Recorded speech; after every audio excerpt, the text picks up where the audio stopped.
So, tonight we have a game that's been playing this Piri Summoners. So what did we think? Let's go!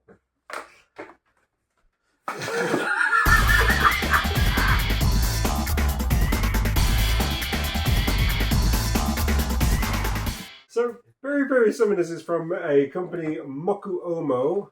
I hope I've said that right, Mokuomo. We've done some of their games before. You might have seen our videos on Tower, on Moku Tower. Basically, they do stacking wood on wood. Hence, their gorgeous components, which may or may not stack.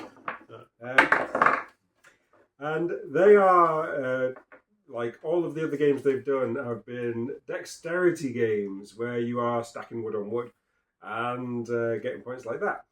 So in this game, we've got points, we've got beautiful little characters, but this is an actual strategic card game. Using the cards from a very beautiful poker deck. We'll take some photos of this. So it's a full deck of cards, including jokers. And what you're doing is you are going to be laying down the normal numbered cards, into a kind of like a grid-like fashion. It doesn't matter where they go, you have to kind of put them down. As you're putting them down, you're going to be putting your little bloke on it, or your little tanuki, or your capybara. And so let's say we sandwich this guy, he's going to get booted off, and you're going to steal one of their precious points, their coins.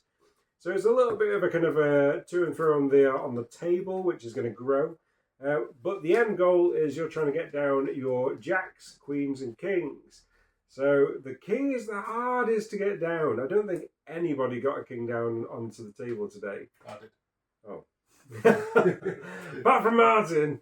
But what you need to do is you need to create the little pattern down at the bottom left of these cards. So a jack just needs to be sandwiched either side or that way. A queen needs to have 3 around it. And the king needs to be fully surrounded by the right colour. And then you bring them into play. You have to pay for them with your points, but then you're going to gain points. So it's a reasonably simple game. We did take a little bit of time wrapping our heads around it. I've talked a lot about what the game is, but what did we think about it? Don't all rush. So, just a few thoughts. It is, in the book, the rule book talks about it being a simple game to learn and a difficult game to master.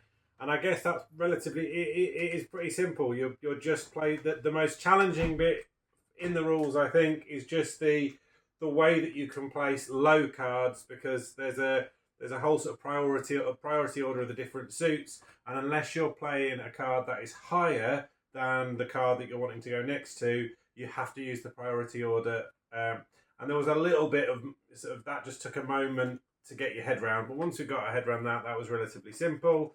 I guess it was quite fun. And I think there's enough of a game in here. It's really pretty. It's clearly really pretty with the wooden statues and what have you. I'm just not sure. The bit about it, where you'd get the strategic depth. I think you'd need to play it a lot and invest a lot to work out the different possible strategies.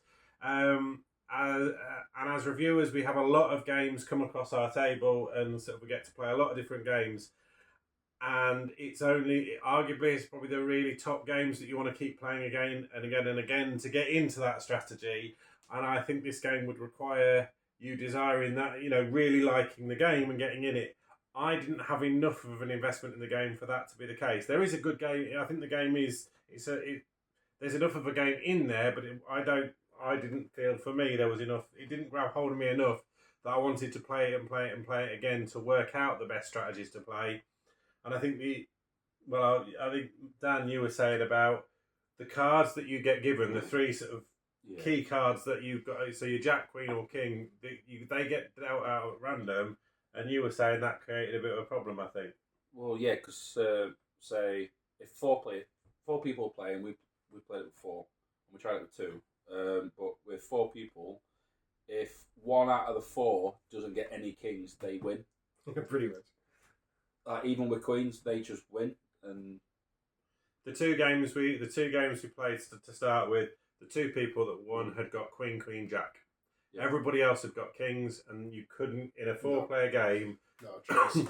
those 2 queens and a jack were easy enough to get out, and basically you complete your 3 target, you summon your 3 high cards out, and you've won the game. And I think, because you could see a 4 coming, Oh, and yeah. you know, so you'd just block the 4, or you'd steal the 4 to make a 3 and get your queen. So you're that plus shape that you're going for the king. If you get that, you've got your queen, or somebody nicks it with a straight line for a jack, and it's done. And you're starting again, and by that time everybody knows Pete's got the blue king to finish. Yeah. We'll just keep stopping him and putting, and I think that meant that at 4 players, it was down to the luck of a draw. It felt too luck driven in a game that needed to have strategic and tactical depth to really grab us. Yeah, because we played it as a 4, or we played it as a 2, and with the 4 it was absolute carnage. No one knew what was happening. It was all just stumbling about. But as a 2, does turn into a bit of a cat and mouse game. Me and James played it as a 2. Yeah, we ended up because you're trying to create a certain shape. We got our jacks out, and then I think I got my queen out and you got your queen out. We were both trying to get a king, which is basically a shape of 4 different things. And so we'd get 3, and then the other person would block the 4th spot, and then they'd get a 3, and then they'd get blocked. And so we just made this kind of mesh of cards going across the table.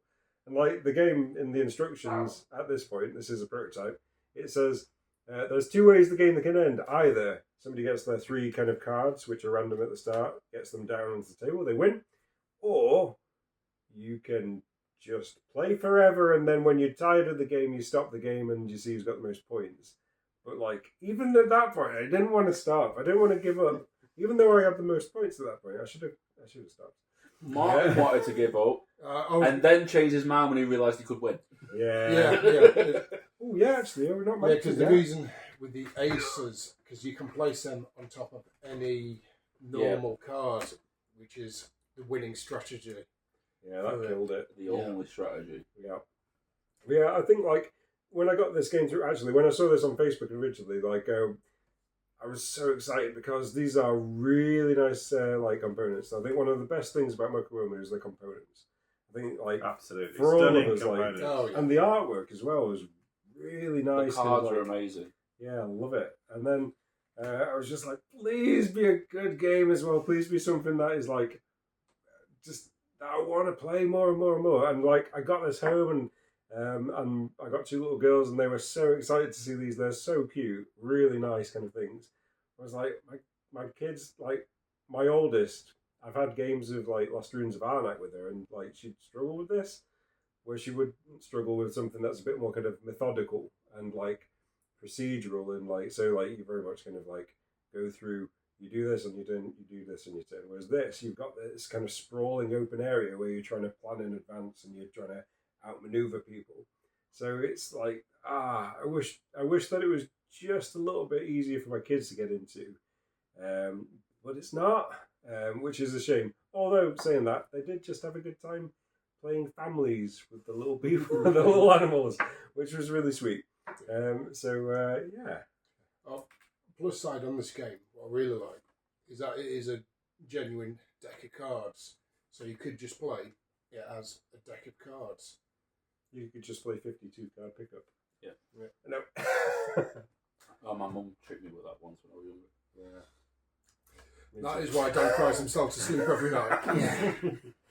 Boom, press the red button. So this is it's going on Kickstarter. I think it's worth checking out. If you like games with really nice components and they don't need to kind of bust your brain, then this is a good one for you.